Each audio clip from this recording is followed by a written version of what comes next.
The first Christmas didn't just happen by accident. It happened for a reason. And to understand that reason, we need to go back a long, long way. The Bible tells us that in the beginning, everything in the world was very good. God made people to be friends with him and with each other. He put them in a beautiful garden with everything they needed. Sadly, things went wrong. The first people, Adam and Eve, decided they wanted to run their lives their own way, not God's way. They had to leave their garden paradise, and soon God seemed far away, and the world was broken without God. But God still loved everybody and was very sad about what had happened. He decided to do something about it and chose a man called Abraham. God promised Abraham that through his children he would help to fix the world. Over many years, Abraham's descendants became the Jewish people and lived in Israel, the land that God had given them. Time passed. God's people kept getting into trouble, but God always rescued them. He sent messengers to remind them who he was and to guide them back to him. In order to protect and lead his people, God gave them kings. The greatest and best of those kings was David, from a place called Bethlehem. In time, people built a big temple where they could be closer to God. But despite the messengers, the kings and the temple, God still seemed far away. God made many promises to his people that one day a special king would come who would bring God and people back together again. The Jewish people kept waiting for a child to be born who would be the promised king. Finally, 2,000 years ago, things began to happen. The first thing that happened was that an angel appeared to an old man called Zechariah who served in the temple. The angel told him that after a lifetime of waiting, his wife Elizabeth would have a baby son. This boy would be someone special. He would be filled with God's Holy Spirit and would prepare the way for God's king. The baby was to be called John.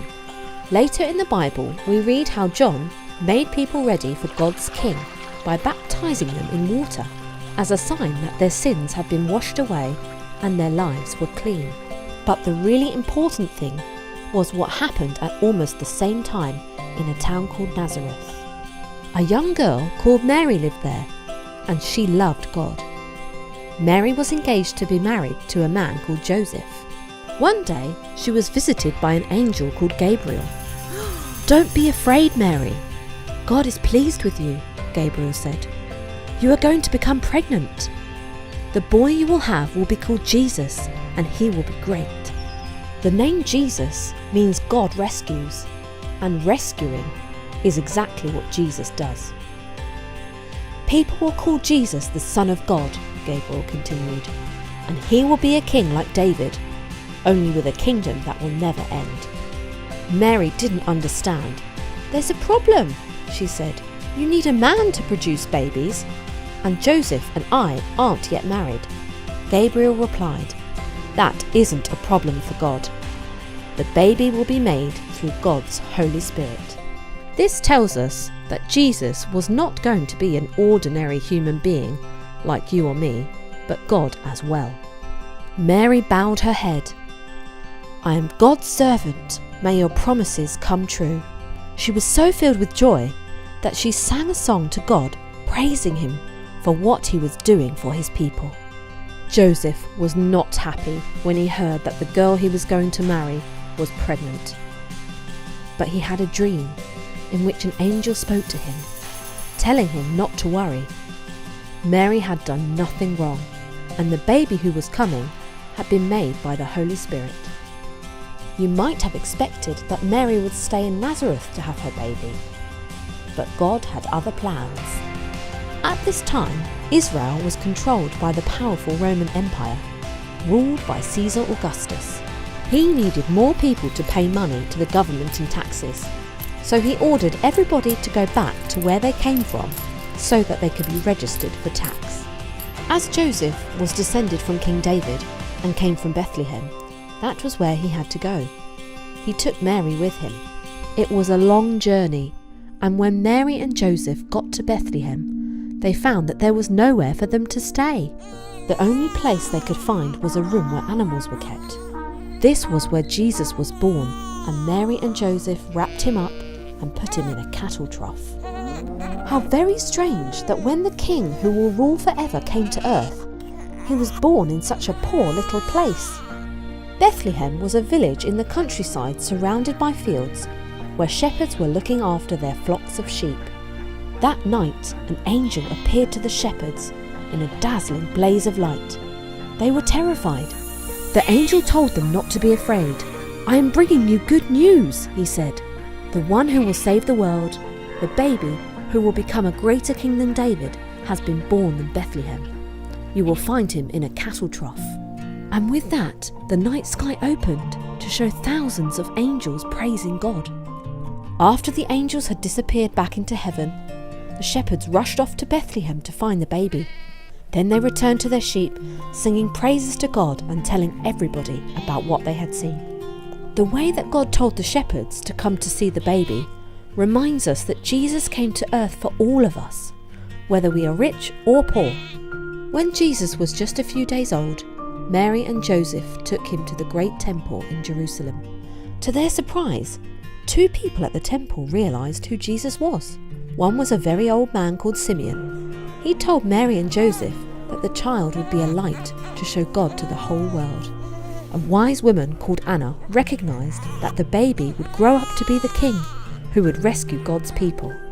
The shepherds were not the only visitors to see Jesus. Far away to the east of Israel were some wise men who studied the stars.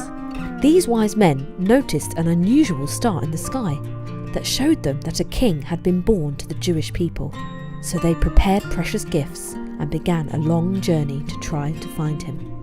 Now at this time, Israel wasn't just ruled by the Romans, but also a king called Herod. He was nasty and cruel. He was always worrying that someone would come to take his throne away from him. The wise men from the east went straight to King Herod's palace, expecting to find the baby there. When they explained why they had come, Herod became jealous that this baby might be God's king. Because he was an evil man, he pretended that he wanted to find the baby so he could pay his respects. He sent the wise men to Bethlehem with instructions to come back and tell him where the baby could be found. But he didn't want to take presents to Jesus. He just wanted to kill him. Guided by the star, the wise men found where baby Jesus was. They were delighted, and opening their treasure chests, gave him gifts of gold, sweet-smelling frankincense, and a spicy ointment called myrrh. The way that God told the wise men to come to see the baby reminds us that Jesus came to earth for everybody, wherever we come from. As the wise men were planning to return to their own country, God warned them not to go near Herod. So, without him noticing, they slipped quietly away. As they left, an angel came to Joseph and warned him that Herod was going to search for Jesus to kill him. Without waiting, Joseph took Mary and Jesus and left for Egypt, where they would be safe from Herod. Eventually, much to everyone's relief, King Herod died. Mary, Joseph, and the young Jesus returned to Nazareth, where Jesus grew up. But those who knew the story of his birth wondered what was going to happen to him. So that's how Jesus was born. The Bible also tells us why he was born. It says that Jesus was God with us. Remember how long ago people had turned away from God and become separated from him? Jesus was not just an ordinary baby. He was God coming to be one of us. We couldn't get back to God, so he came to be with us. Many years later, we have the Easter story when Jesus died on a cross so we could all be forgiven. And then Jesus rose from the dead and returned to heaven. Although Jesus is now in heaven, he is still God with us.